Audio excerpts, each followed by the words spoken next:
Prudent मीडियाच्या गजाली या कार्यक्रमान परत येवकार असा। हम बात कर रहे थे पार्लियामेंट की सुप्रीमेसी के बारे में, जो जैसे कहा गया था काफ़ी नेताओं ने कि कैसे बात कर सकते हैं कि टीम अन्ना कि वो पार्लियामेंट से ऊपर है। पार्लियामेंट है इस देश की जनता के लिए, और पार्लियामेंट अगर देश की जनता के लिए काम नहीं कर रही है तो फिर वो सुप्रीम कैसे है।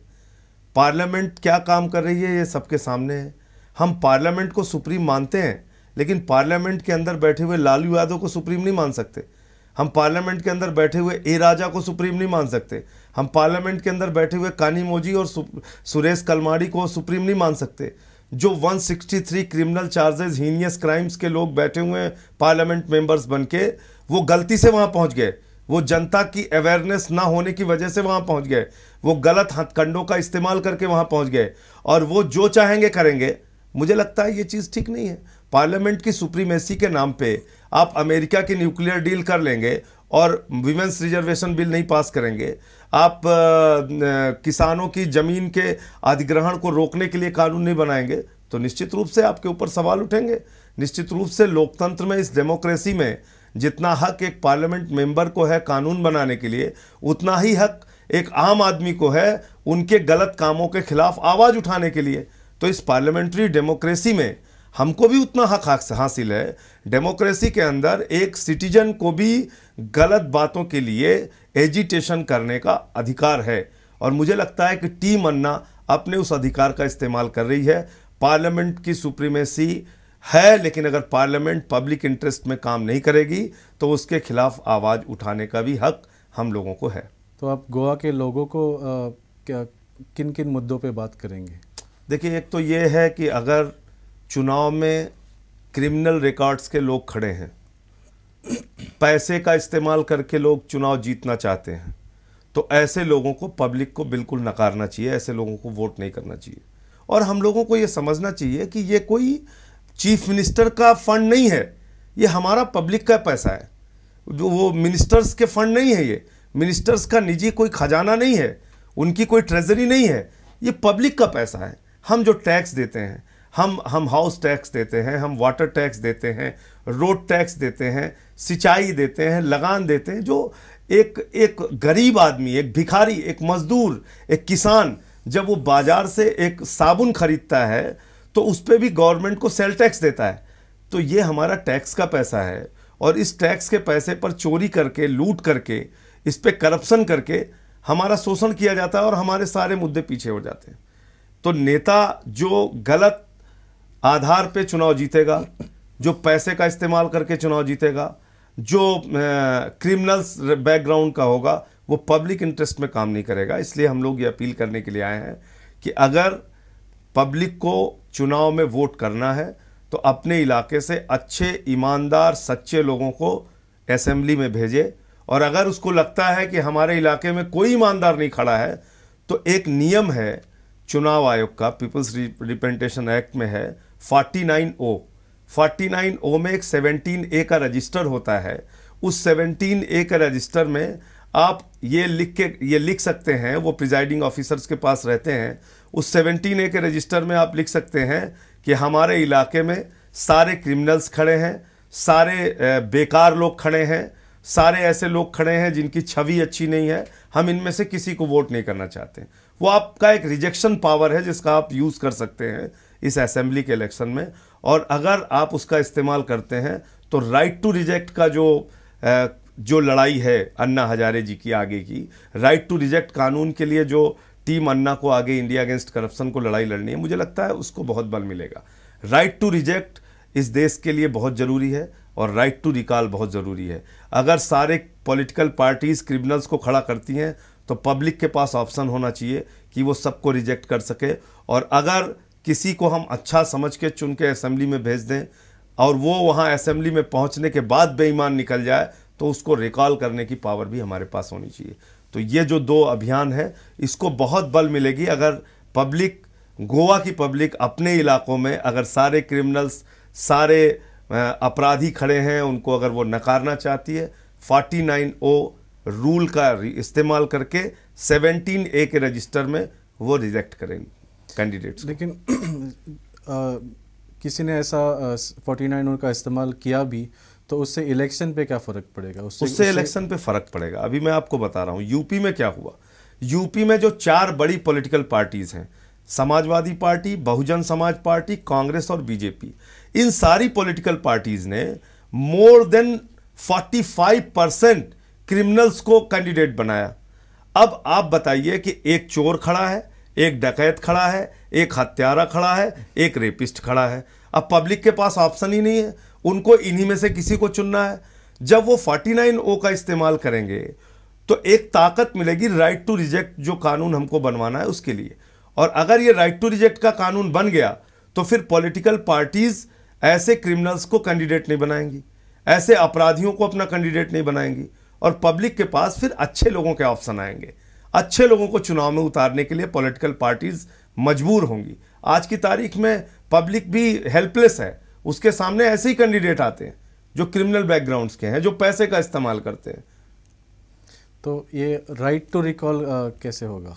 राइट टू रिकॉल होगा अगर कुछ कंट्रीज में इसको लागू भी किया गया है। अगर कोई आपके असेंबली का मेंबर है या पार्लियामेंट का मेंबर है और वो आपकी एक्सपेक्टेशन पे खरा नहीं उतरता, या जो वो जनता से वादे करता है उसको पूरा नहीं करता, या वो वहाँ जाने के बाद बेईमान हो जाता है, तो हमारे पास ऑप्शन होना चाहिए कि हम अपने रिप्रेजेंटेटिव को वापस बुला सकें।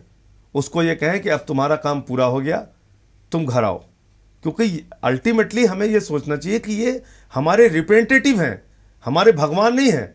लेकिन ये इन लोगों का बिहेवियर बिल्कुल भगवान जैसा हो गया। वो लगता है कि हम मालिक हो गए।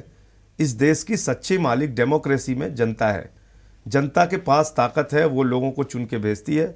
और जनता के पास ताकत होनी चाहिए भाई, अगर हम अपना जो सेवक चुनते हैं वो ठीक से काम नहीं कर रहा है तो उसे वापस बुलाने का अधिकार हमें होना चाहिए। बहुत सिंपल सी बात है। हमने आपको अपने सेवा करने के लिए नियुक्त किया, हमने आपको अपने लिए कानून बनाने के लिए नियुक्त किया। अगर आप ठीक से काम नहीं कर रहे हैं, हमने आपको इलेक्ट किया, हम आपको वापस बुला रहे हैं। तो ये पावर मुझे लगता है पब्लिक को मिलनी चाहिए। लेकिन आपकी बात तो बहुत सही है। ऐसा लगता है कभी जनता को कि 5 साल में एक बार ही कोई हक होता है उनको, उसमें भी आप उनको चॉइस नहीं होता है कोई, जैसे आपने कहा यूपी में जो आपने एग्जांपल दिया।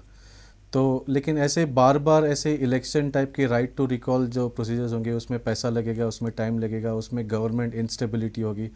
तो ये राइट टू रिकॉल एग्जैक्टली चलेगा कैसे? देखिए, मुझे लगता है कि इंस्टेबिलिटी नहीं होगी। अगर ये जिस दिन कानून बन जाएगा उस दिन पॉलिटिकल पार्टीज डरेंगी। आज उनके सामने कोई डर नहीं है। वो जानती हैं कि हम 4 जिसको भी खड़ा कर रहे हैं, इनमें से किसी एक को पब्लिक चुन लेगी। जब पब्लिक के पास ईवीएम पे राइट टू रिजेक्ट का पावर होगा और पब्लिक ने कहा भाई 4 गुंडे खड़े हैं, इनमें से हम किसी को नहीं चुनेंगे, 4 माफिया खड़े हैं, इनमें से हम किसी को नहीं चुनेंगे, फिर वो इलेक्शन रिजेक्ट होगा। वहाँ जो कैंडिडेट हैं वो रिजेक्ट होंगे। फिर पॉलिटिकल पार्टीज उन कैंडिडेट्स को दोबारा नहीं उतार सकती। फिर नए कैंडिडेट्स, अच्छे कैंडिडेट्स को उनको उतारना पड़ेगा। आप एक चीज़ ये बताइए, क्या अगर हमारे पास ये पावर ना हो और गलत आदमी असेंबली में पहुंच जाएगा तो वो हमारी लूट करेगा, वो अच्छा है, या हम इनको पहुंचने ना दें ये अच्छा है? अगर करप्शन करने वाले आदमी को हम पहुंचने ना दें, उसकी जगह ईमानदार आदमी जाए, तो वो खर्चा जो आएगा चुनाव में वो उतना नहीं होगा जितना एक गलत आदमी जीत के जाएगा और लूट करके हमें बर्बाद करेगा। तो मुझे लगता है कि इससे पूरा जो इलेक्शन का प्रोसेस है वो साफ होगा, इलेक्शन का प्रोसेस ईमानदार होगा, इलेक्शन के प्रोसेस में अच्छे लोग आएंगे, हमारे पास अच्छे ऑप्शन होंगे, हम अच्छे लोगों को चुन पाएंगे। अभी जब तक वो नहीं है, हम मजबूरी में जी रहे हैं। हमारे लिए वोट देना एक मजबूरी है और पॉलिटिकल पार्टी सीना ठोक के कहती हैं साहब हम चुन के आ गए, हम चुन के आ गए, हम जैसा चाहेंगे वैसा करेंगे। तो ये एक जो बात बार बार जनता को, आपने देखा पार्लियामेंट के अंदर उन्होंने कहा भाई हम बाहरी लोगों के कहने पे कानून नहीं बनाएंगे। आप हमारे वोट से पार्लियामेंट के मेंबर बन रहे हो और जब कानून बनाने की बात आती है, पहले तो हमने जब कॉन्स्टिट्यूशन लिखा तो हमने कहा we the people of India, और जब हमने चुन के भेज दिया तो पार्लियामेंटेरियंस कह रहे हैं who the people of India. तो ये चीज़ जो है इसको बदलने की ज़रूरत है। हमारी ताकत डेमोक्रेसी के अंदर बरकरार रहे, इसलिए राइट टू रिजेक्ट और राइट टू रिकॉल बहुत ही ज़रूरी कानून है जो इलेक्टोरल रिफॉर्म्स में आने चाहिए। तो जैसे कि आपने पहले जन लोकपाल के बारे में कहा, आगे अन्ना हजारे जी और टीम अन्ना का क्या ये होगा इसको पास करने देखिए, में? जन लोकपाल कानून एक बहुत ही बढ़िया कानून है इस देश की जनता के लिए। जन लोकपाल कानून ये कहता है कि अगर आपको छोटे से छोटा करप्शन कहीं फेस करना पड़ रहा है, चाहे वो विलेज लेवल पे हो, चाहे वो ब्लॉक लेवल पे हो, चाहे वो डिस्ट्रिक्ट लेवल पे हो, चाहे वो राज्य के स्तर पे हो, चाहे वो केंद्र के स्तर पे हो, करप्शन करने वाले आदमी को 1 साल के अंदर जेल के पीछे भेजा जाए उसकी जांच करा के। मुझे लगता है इससे बढ़िया कोई कानून नहीं हो सकता। डिले अगर किया जाता है किसी आम आदमी के काम में, राशन कार्ड बनवाने में, थाने में रिपोर्ट लिखने में, हॉस्पिटल के काम में, पासपोर्ट बनाने में, ड्राइविंग लाइसेंस बनवाने में, अगर इन काम में डिले करते हैं तो एम्प्लॉइज़ के खिलाफ पेनाल्टी चार्जेस हो और वो पेनाल्टी पब्लिक को मुआवजे के रूप में दी जाए।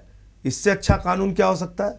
तो जन लोकपाल कानून मनरेगा के भ्रष्टाचार से लेकर विलेज लेवल के भ्रष्टाचार से लेके पीएमओ ऑफिस तक के भ्रष्टाचार में जो भी लिप्त होगा, जो भी करप्शन करेगा, उनको जेल भिजवाने का एक मजबूत हथियार है जो जनता को मिलना चाहिए।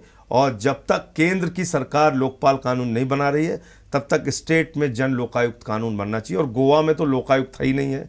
हम लोगों की लड़ाई चुनाव में, हम लोग इस बात का भी प्रचार करेंगे कि गोवा में एक मजबूत लोकायुक्त बनना चाहिए। लोकपाल जो हम लोग डिमांड कर रहे हैं, जन लोकपाल, उसी की तरह, उसी के टाइप का एक जन लोकायुक्त कानून यहाँ बनना चाहिए जो उत्तराखंड में पास किया है वहाँ की असेंबली ने। तो जन लोकपाल की लड़ाई अभी पूरी तरह जिंदा है। राज्यसभा में वो कानून पड़ा हुआ है। 187 अमेंडमेंट्स वहाँ पॉलिटिकल पार्टीज़ ने लाए हैं। वह अमेंडमेंट्स कोई अन्ना हजारे और हम लोग नहीं लेके आए।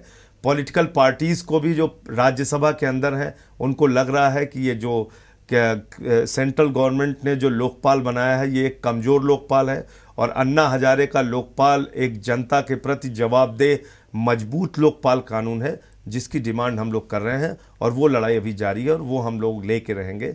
बगैर उसके आंदोलन न थमेगा, न रुकेगा, न हम बैठेंगे।